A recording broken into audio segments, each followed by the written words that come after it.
or Lincoln? I prefer much more than A.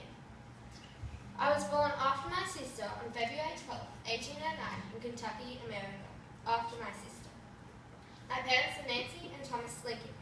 However, unfortunately, I can't remember much of my mama, as she died when I was only 9, as well as my grandparents. Father said that Mama died from a milk sickness. Most unfortunate it was. A year after Mama's death, Father remarried to Sarah Bush, who had 3 kids of her own.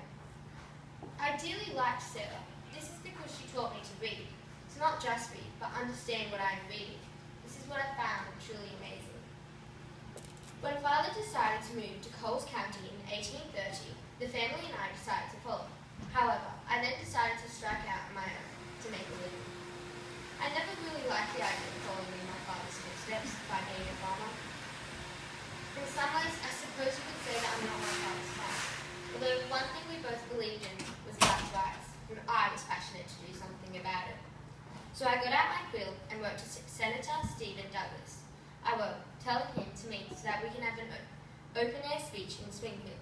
He agreed and met me there. I shuffled my papers, tied my bow tie, and slipped on my top hat. I was ready. Or so I thought. This debate went on for 2 whole days. Although I lost the debate, I became very well known. Because of this, I decided to run for a position in Senate. However, I only just lost. This had annoyed me, so I decided to run for a position in Senate once again, and no luck. Maybe I should give up and leave politics. That's what I thought. So I decided to visit my stepmother and tell her the bad news. However, Sarah told me that the Republican Party was looking for a candidate for president. Being the person she is, Sarah convinced me. And what were the chances? I became the 16th President of the United States of America at the age of 54. Now, all I had to do was free black slaves. How hard could it be? Well, I'll tell you one thing, it was kind of hard. During my time of being president, I met my wife. I had 4 beloved children, and I was admired by millions and millions of people. What more could I ask for? Well, although what was negative during my time of being president? Well, being in charge of America's bloodiest war was kind of self-explanatory. Does anyone know what this war was called? Well, it was the American Civil War.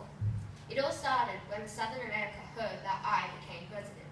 They decided to leave the Union and elect Jefferson Davis as their president. These states called themselves the Confederate States of America. Later, in April 12, 1861, the Confederate States of America took fire. I now knew I had to do something, and so I did.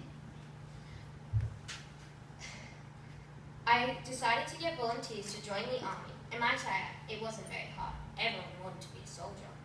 I then hired George McClellan to teach my soldiers how to fight, because simply I didn't know how to fight. I mean, you can't blame me. I'm here after all, and all I know is farming skills. I mean, how is learning how to grow a crop going to help the soldiers fight? I don't know, you tell me. After a couple of years of fighting, fewer people volunteered to be a soldier, and people started to give up on freeing black slaves. This is when I knew I had to do something, and so I did.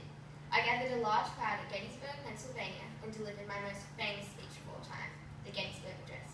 With this powerful speech, as some people called it, I changed the opinion of the whole crowd. I was back on track. With this enlightened mood, my wife encouraged me to hire this most famous general, Ulysses Grant.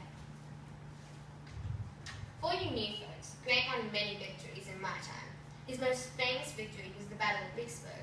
This victory allowed him to take control over the Mississippi River. Unfortunately, Grant's actions didn't work straight away. In fact, I thought I was actually better off with George McClellan. However, I knew I could trust in Grant. I mean, I had to. He was the only general willing to take the job, and probably the best. Then, on April the 9th, 1865, after 4 years of fighting, the Confederate States of America surrendered. The war was won by the North, by us. The whole of it, still to this day, I don't know how Grant won that war. He's tried explaining to me multiple times, but I just don't get it. I suppose I'll never know or understand. The whole of America was now celebrating. Well, the Norths were at least. Don't really expect the South to be so. Anyways, then about a week later, On April 14th, I decided to see a play at Ford's Theatre in Washington, D.C. He was the most tragic event that had ever happened to me. You see, I was watching a tremendous play which was called Our American Cousin with my beloved wife, Mary. Halfway through the play, the famous actor in my time had crept up into the presidential booth. This actor was John Wilkes Booth. John unfortunately disagreed with my new law, that all slaves were free. He shot me with a .44 caliber pistol, also known as a pocket gun.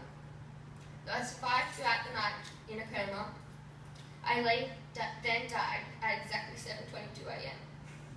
I was then later buried at Oakwood Cemetery after travelling in my coffin throughout the whole of America.